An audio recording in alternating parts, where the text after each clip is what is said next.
Eleitores da Venezuela aprovam medidas que podem resultar na anexação da Guiana. Exército de Israel expande operações terrestres para quase toda a faixa de Gaza. Porto Alegre aprova a primeira lei escrita por uma inteligência artificial. O Jornal do Ivapox está começando agora.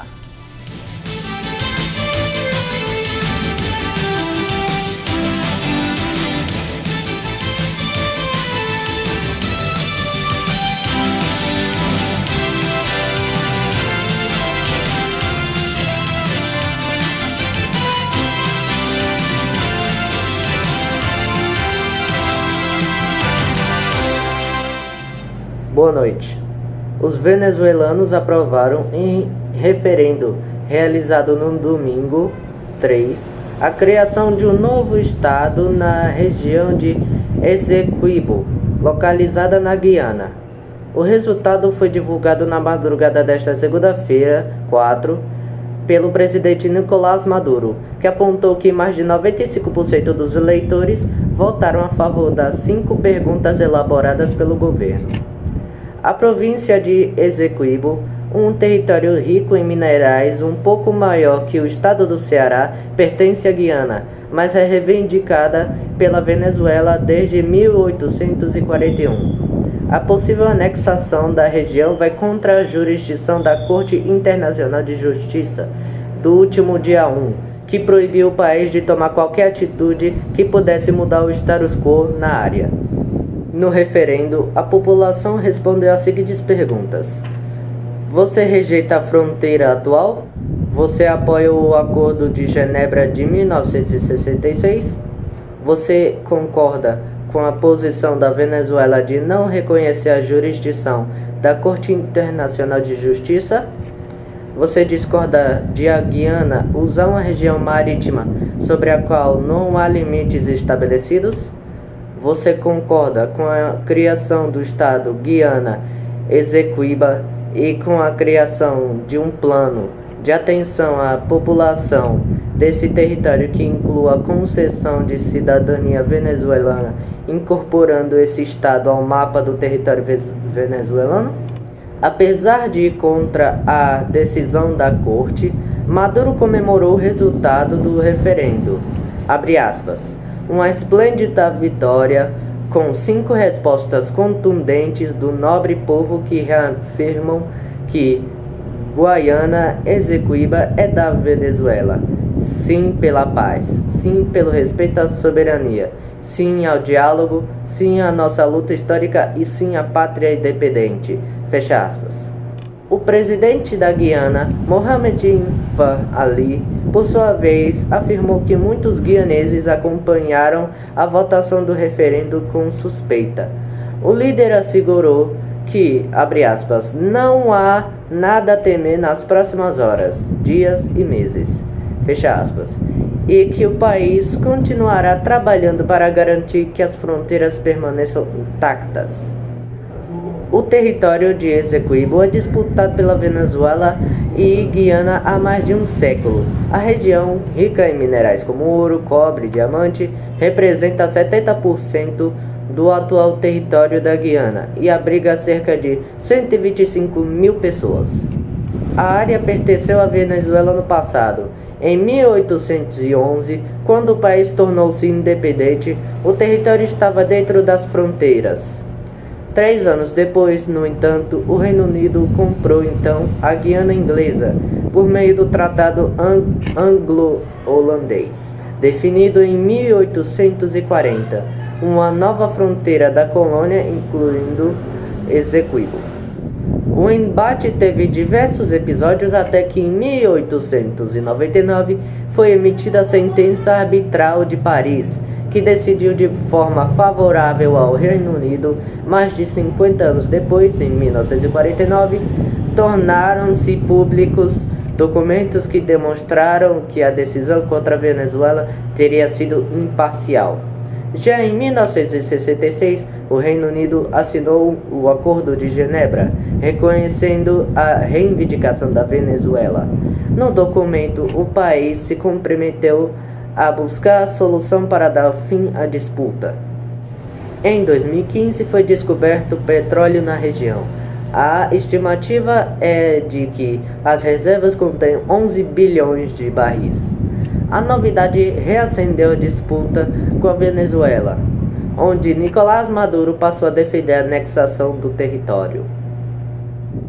As forças de defesa de Israel informaram na noite desse domingo que expandiram as operações terrestres contra o grupo extremista Hamas para quase toda a faixa de Gaza. O sul da região é o único local onde a ofensiva não chegou, uma vez que a área abriga a grande maioria da população, além de ser entrada de ajuda humanitária. O avanço das operações terrestres acontece após 8 dias de trégua humanitária para a troca de reféns israelenses e prisioneiros palestinos. O acordo, inicialmente previsto para durar 4 dias, chegou a ser renovado 2 vezes, mas acabou sendo suspenso por Israel após o país relatar que o Hamas havia quebrado o cessar-fogo temporário. Hoje o exército israelense disse que 200 alvos terroristas do Hamas foram atingidos, incluindo centros de comando e armazéns de mísseis e armas. Algumas das operações foram realizadas em escolas e unidades de saúde, onde os militares encontram túneis e passagens usadas por integrantes do grupo extremista. Abre aspas. As tropas eliminaram 500 dos mais de 800 poços expostos aos túneis subterrâneos do Hamas, localizados perto ou dentro de jardins de infância, escolas, parques infantis e mesquitas. Cada eixo de túnel e arma que encontramos é mais uma prova de como o Hamas usa deliberadamente os moradores de Gaza para sua agenda terrorista contra os israelenses, disse o exército. Além da ofensiva terrestre, bombardeios pesados foram relatados na cidade de Khan Younis, no sul de Gaza, deixando centenas de mortos e feridos. O Ministério da Saúde de Gaza contabiliza 15,5 mil óbitos desde o início da guerra, em 7 de outubro, sendo 70% de mulheres e crianças. Agora a próxima notícia que me deixa com um pouco de medo do futuro. Em 23 de novembro, o prefeito de Porto Alegre, Sebastião Melo, sancionou uma lei aprovada por unanimidade na Câmara dos Vereadores de Porto Alegre, que foi escrita por uma ferramenta de inteligência artificial. O projeto de lei proposto pelo vereador Ramiro Rosário, do PSDB, isenta moradores de cobrança para a substituição do medidor de consumo de água, caso o equipamento seja furtado. A proposta aprovada foi redigida por meio do ChatGPT da OpenAI. Para fazer a redação desta lei, foi usado o seguinte comando na plataforma.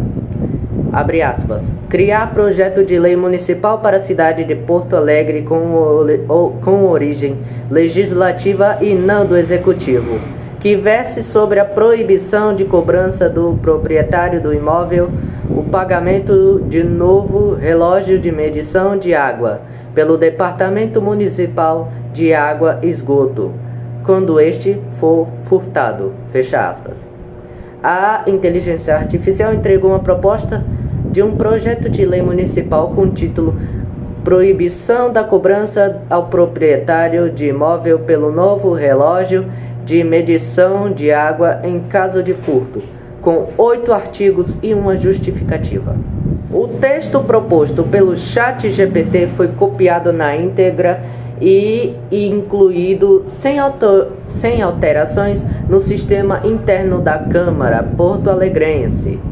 O texto foi revisado e adequado à linguagem legislativa pela seção de redação legislativa, ficando apenas 2 artigos, um deles com vários incisos em sua redação final. O material foi enviado a comissões que o aprovam e depois seguiu para a votação e aprovação no plenário. As imagens que você está vendo aí são desse projeto de lei. O vereador conta ao SBT News que ele garantiu que não gerou as respostas por chat GPT. Os motivos que o levaram a contar a real autoria do projeto de lei dias após a aprovação, Rosário diz ser um curioso em tecnologia e que sempre teve a vontade de fazer o experimento na elaboração de um projeto de lei, acreditando unir o melhor dos mundos em benefício da cidade. Abre aspas. Uso a ferramenta em diversas atividades e sempre tive a vontade de experimentá-la para a elaboração de um projeto de lei. Meu objetivo com isso foi justamente promover o debate sobre o uso da tecnologia para trazer mais produtividade ao setor público e a consequente diminuição de custos. Unir, portanto, o útil ao agradável. Fecha aspas. Alega o vereador gaúcho. Ele também ressalta 2 motivos de divulgar o feito apenas após a aprovação da lei, que, em sua visão, resolve um problema prático da cidade. Ele observa que as pessoas ainda não compreendem ou têm medo da inteligência artificial, por receio de serem substituídos e por achar que o projeto não passaria se revelasse o segredo antes. Perguntado sobre a reação dos seus pares na Câmara de Porto Alegre, o vereador diz que observaram o experimento de forma positiva. Abre aspas. Os únicos colegas que conversaram comigo sobre o tema falaram de forma positiva. Disseram que foi uma grande ideia para a promoção do debate sobre o uso da inteligência artificial. Fecha aspas. Ele também ressalta que, se for necessário, ele fará outros projetos usando a tecnologia da OpenAI e que não vê problemas com isso. O vereador alega que, diferente de outros parlamentares que apresentam projetos de lei copiados de outros lugares, como empresas, sindicatos ou entidades, ele consegue, com a inteligência artificial, fazer pautas conforme o que defende em seu mandato. Perguntado sobre ter receio de ser substituído pela inteligência artificial, Rosário diz que, abre aspas, não tem medo deste debate, fecha aspas, e acredita que a ferramenta pode apoiar o serviço público, otimizando o trabalho, com mais qualidade e agilidade para atender às demandas da cidade. Abre aspas. A ferramenta auxiliará muitos agentes políticos e servidores a terem maior produtividade no trabalho e maior qualidade técnica na produção, por exemplo, de projetos de lei. Fecha aspas. Isso aqui de inteligência artificial me deixa com mais medo do futuro, porque isso pode virar um problema na minha visão. Bom, o Jornal do Ibapox está acabando, mas o vídeo não está acabando. Pode ficar aí, daqui a pouco eu volto.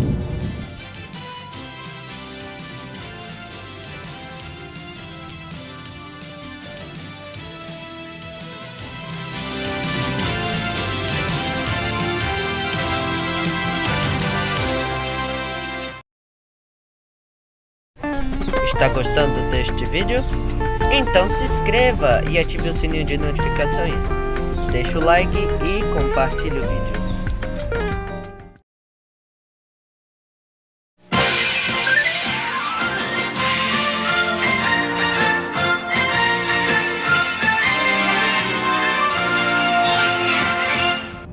Oi, e essa é a estreia do Ibapox Esporte, onde terá notícia sobre esporte. Vamos para nossa primeira notícia. A primeira comissão disciplinar do Superior Tribunal de Justiça Desportiva do Futebol determinou a punição de 4 jogos de portões fechados para Coritiba e Cruzeiro. A pena foi determinada nesta segunda e ocorre após torcedores terem invadido o gramado e iniciado uma briga generalizada na partida entre as equipes na Vila Capanema, em Curitiba. No entanto, os jogos em que os clubes já ficaram sem torcida serão deduzidos dessa pena, seja como mandante ou como visitante. O STJD havia autorizado o Coritiba a ter torcida contra o Palmeiras. Então, o Coxa terá de seguir cumprindo a punição no jogo contra o Corinthians, na próxima quarta, pela última rodada do Brasileirão. Além desta punição, ambos clubes também foram multados. O Cruzeiro, equipe cuja torcida invadiu primeiro o gramado e iniciou a confusão, terá de pagar R$50 mil. Já o Coritiba deverá pagar R$40 mil. O time mineiro também teve uma multa adicional de 1,4 mil por atrasar o início do jogo no primeiro tempo e na volta do intervalo. O Coxa recebeu uma punição de R$4 mil em multa por arremessos de objetos ao gramado. Bom, gente, durante esse vídeo teve alguns problemas que passou um monte de gente fazendo barulho às vezes, uns carros fazendo barulho, e agora tá tendo, achou que seja uma gincana aqui na escola que fica do lado. Então, se vocês se incomodarem por esse barulho, me desculpe. Mas vamos para a próxima notícia. O Palmeiras venceu o Fluminense por 1-0 ontem, no Allianz Parque, nesse domingo, e quase colocou a mão na taça do Brasileirão 2024. O clube alviverde está isolado na liderança com 69 pontos, seguido de Atlético Mineiro e Flamengo, com 66. O Verdão pode até perder a última partida contra o Cruzeiro na quarta, 9h30 da noite, que fica na frente pela boa vantagem no saldo de gols. O Galo encara o Bahia na Arena Fonte Nova e o Flamengo pega o São Paulo no Morumbi. Todos os jogos no mesmo dia e horário. Se o Palmeiras vencer o Cruzeiro, é campeão sem depender de ninguém. Se o Palmeiras empatar com o Cruzeiro, também é campeão. Se o Palmeiras perder para o Cruzeiro, Atlético Mineiro e Flamengo podem igualar na pontuação, mas precisam reverter o elevado saldo de gols. O Verdão tem saldo de 31 gols, o Galo 23 e o Fla 15. O Ibafox Esporte está ficando por aqui. Obrigado por assistir. Se inscreva, deixa o like, compartilhe o vídeo. Obrigado por assistir de novo e tchau.